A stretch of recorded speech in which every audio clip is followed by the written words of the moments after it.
Boa noite, irmãos e irmãs da UD Partenon, mais uma vez reunidos para um novo ano de estudos, em que nós vamos fazer uma reflexão sobre o tema do capítulo 1 do Evangelho segundo o Espiritismo, que vai nos trazer um subtítulo lá no item 8, Aliança da Religião e da Ciência.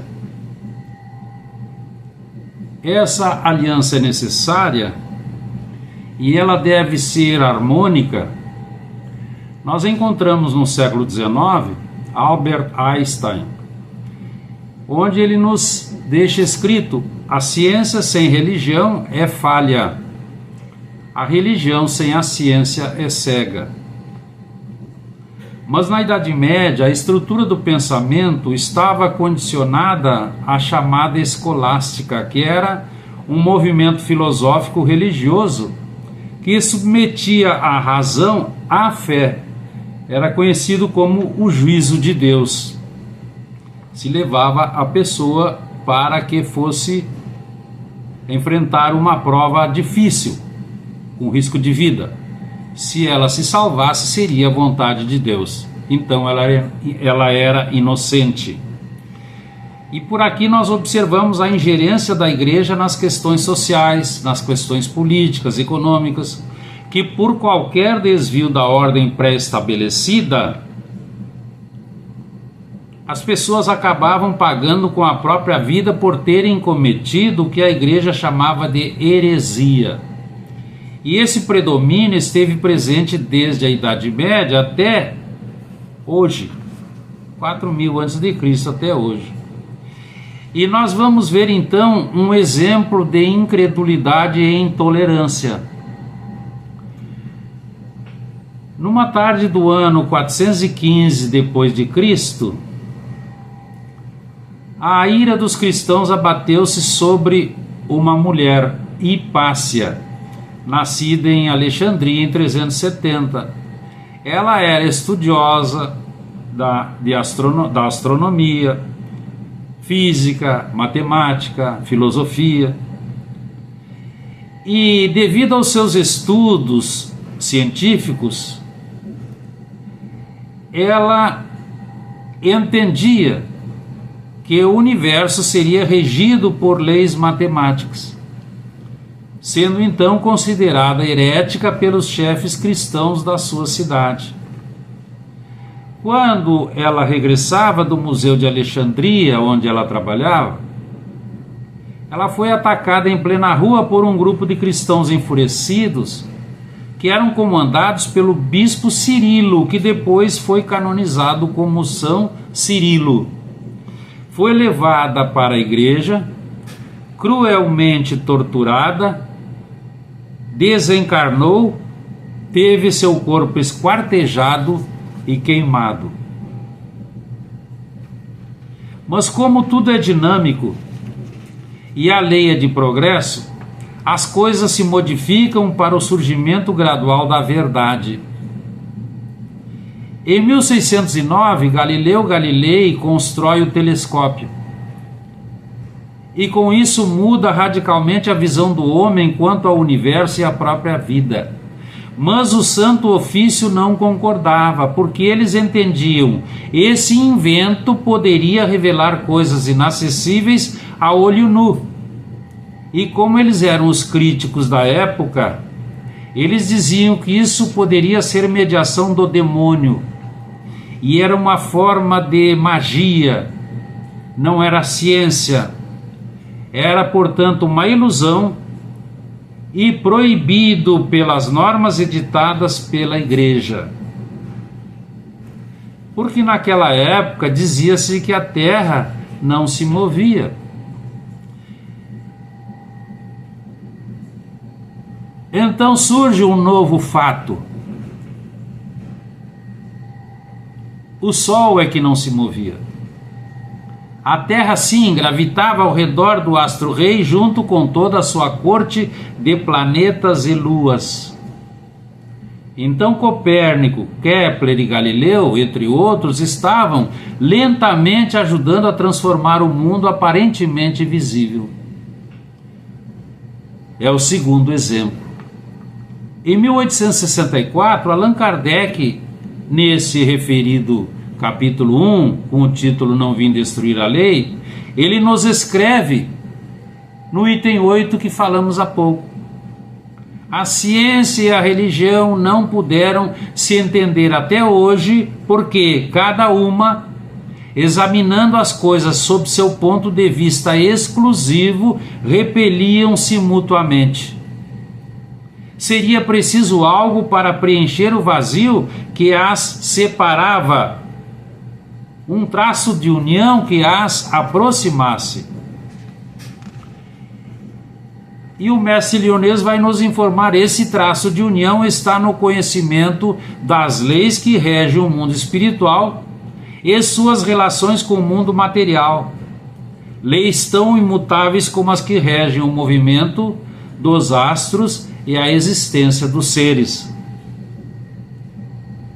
E ele também vai nos instruir: a ciência e a religião são as duas alavancas da inteligência humana. Nós sabemos na física que a alavanca é uma máquina simples, que tem a função de executar com facilidade um trabalho, ampliando a força para essa execução. Então a ciência, ela revela as leis do mundo material pela observação e experimentação. Ela cuida do homem. A religião revela as leis do mundo espiritual, cuida do espírito. Baseada a ciência e religião no mesmo princípio que é Deus.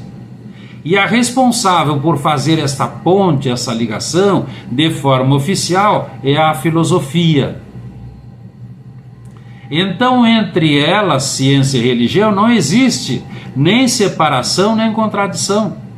As contradições e separações existem apenas nas mentes dos que não entendem as leis da criação. Então todo ser humano deveria ser um misto de cientista e religioso. No Livro dos Espíritos nós temos a resposta dos imortais à questão 614, onde eles nos dizem: a lei de Deus é a única, é a verdadeira para a felicidade do homem. Ela indica ao homem o que deve ou não fazer, e esse homem só é infeliz quando se afasta dessa lei, a lei do amor.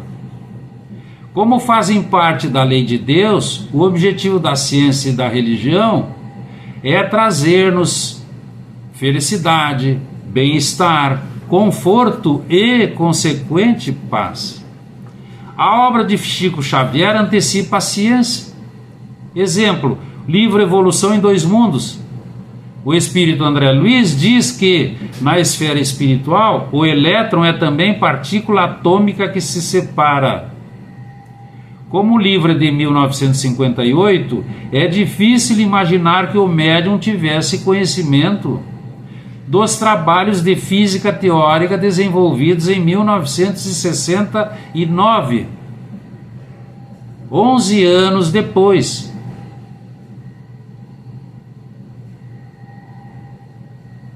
O cientista que desenvolveu essa teoria recebeu o prêmio Nobel por seus trabalhos em que se refere aos componentes das partículas subatômicas, conhecidas como quarks. No livro E a Vida Continua, psicografado em 1968, o instrutor Cláudio diz que a matéria densa não é senão a energia radiante condensada a vários graus e que um dia o homem saberia. A matéria é luz coagulada, substância divina que nos sugere a onipresença de Deus. É impressionante porque somente os físicos bem avançados é que estão chegando a semelhantes conclusões, como Bob Tobin registrou e comentou no seu livro A Matéria Não É Senão Luz. Então, em 1968, quando a expressão luz coagulada foi publicada, poucos físicos teriam levado a sério essa informação e muitos poderiam até mesmo valer-se da física para contestá-la, o que constitui uma prova concreta da progressividade da ciência que a religião não pode deixar de acompanhar. Mas como os avanços da ciência podem aproximá-la da religião? Albert Einstein já nos dizia: a ciência pura nos aproxima do Criador. E hoje muitos médicos, além dos medicamentos, dos procedimentos terapêuticos, têm também a prece e a fé como elementos indispensáveis. Muitos doutores têm se dedicado a pesquisar os efeitos da prece e afirmam que as pessoas que frequentam algum credo e se dedicam à espiritualidade têm menos possibilidades de serem internadas e se o forem, ficam menos tempo. Também foram feitas experiências com 2 grupos de pacientes graves. O primeiro grupo recebeu preces diariamente, o segundo grupo não recebeu. Depois de um tempo marcado, foi constatado que o primeiro grupo teve maior número de pacientes curados e melhorados e poucos desencarnes. O segundo grupo teve menos curas, mais agravamentos de saúde e mais desencarnes. Então a ciência mais a fé religiosa geram mais alegrias. Seria isso um milagre? Não, definitivamente não é milagre. A doutrina espírita nos explica: quando oramos, formamos um campo magnético em torno de nós que nos protege e estimula as nossas defesas orgânicas.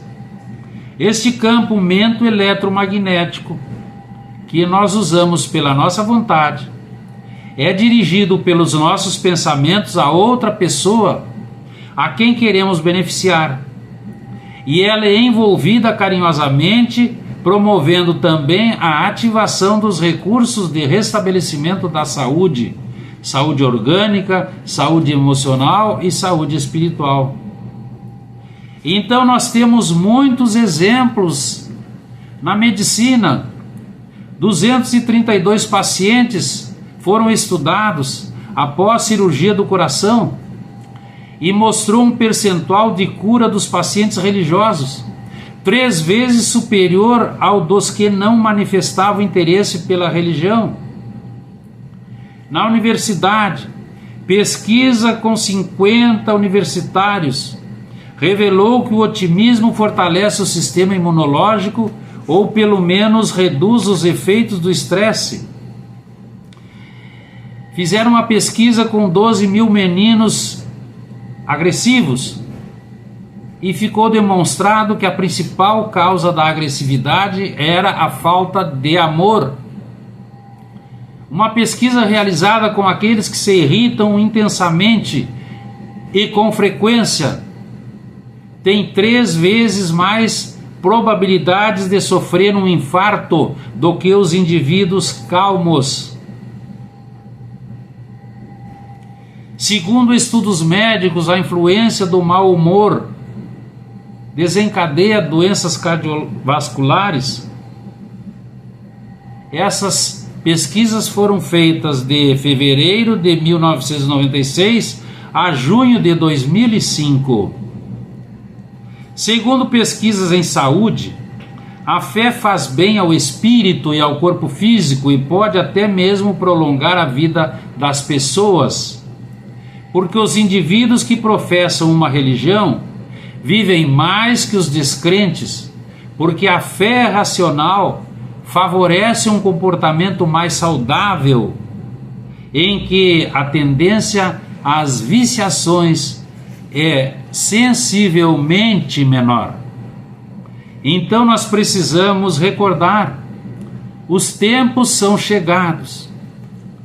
Os ensinamentos do Cristo devem ser ampliados, devem ser aprofundados, para retirar a luz de sob o velador. A ciência deve deixar de ser exclusivamente materialista e inteirar-se plenamente do elemento espiritual, porque é toda uma revolução moral que se opera, que está sendo elaborada há mais de 20 séculos, onde vem trabalhando milhões de espíritos, as vozes do céu, para marcar uma nova era da humanidade, resultante da lei do progresso, lei contida nos projetos de Deus. Então nós vamos ficar com uma reflexão. Qual tem sido o nosso papel enquanto cidadãos, formadores e construtores de uma nova era? Que fique para a nossa reflexão. Irmãos e irmãs, fiquemos na paz do sublime Galileu. Boa noite.